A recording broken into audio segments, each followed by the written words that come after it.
started painting because my father was a painter.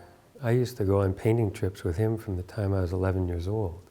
So it was kind of in my family. I mean, he earned a living as a painter. I never really thought too much about, oh, you can't be a painter because, you know, no one earns a living as a painter. I just figured that's what I was going to do. I was interested in it, I was good at it, and so I just kept doing it right from the start, pretty much. Well, I think I end up enjoying painting landscapes the most. I started painting landscapes. My father was a landscape painter.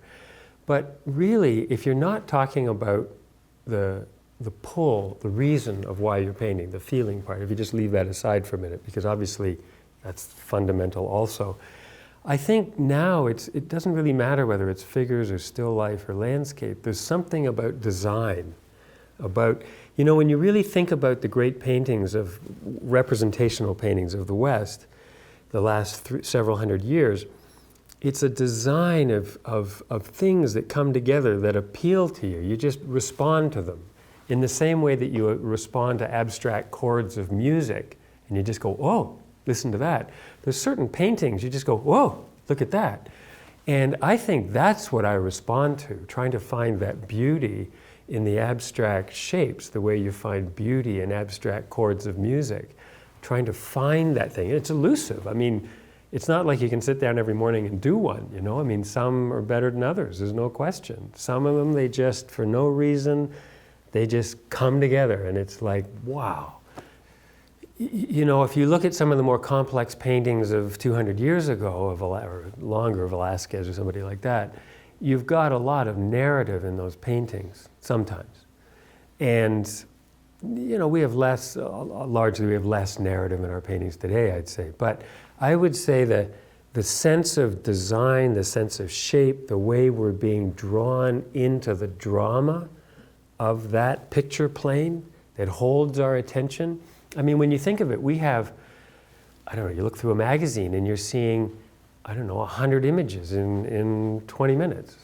You know, you watch television, you're seeing thousands of images the way they cut it now. I mean, there's so many images we're seeing competing with our attention.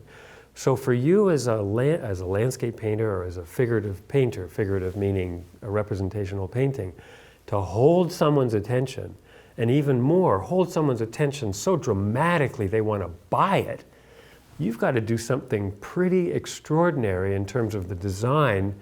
And you can get into a narrative of sentimentality, like if you have clowns or kids with tears running down their eyes, and you know, I mean, those are obvious examples, but you can think of examples, I'm sure, where it starts to appeal to sentimentality, and people will buy that because it makes them feel nostalgic or something. But I'm not talking about that. I'm talking about sort of the guts, the foundation of what makes a painting work, the design that you respond to in a way you can't let go. I mean, you're like, wow, you're hooked by it. That's the thing that is tough to do, but really holds me when I see it. But when you deal with the fundamental elements of design and composition, you're building up the foundation for consistently improving your painting. It's like real practice, the way you practice scales if you want to learn piano. No one questions learning scales and spending an hour doing nothing in a way. Everybody knows a scale. You're not doing anything very new. But it's fundamental, and no one would ever question someone spending an hour practicing scales. So why would someone question somebody maybe spending an hour mixing color? Nothing to do with anything out there. Or an hour doing a drawing a day that's sort of structured towards a very specific end, but not towards a finished painting.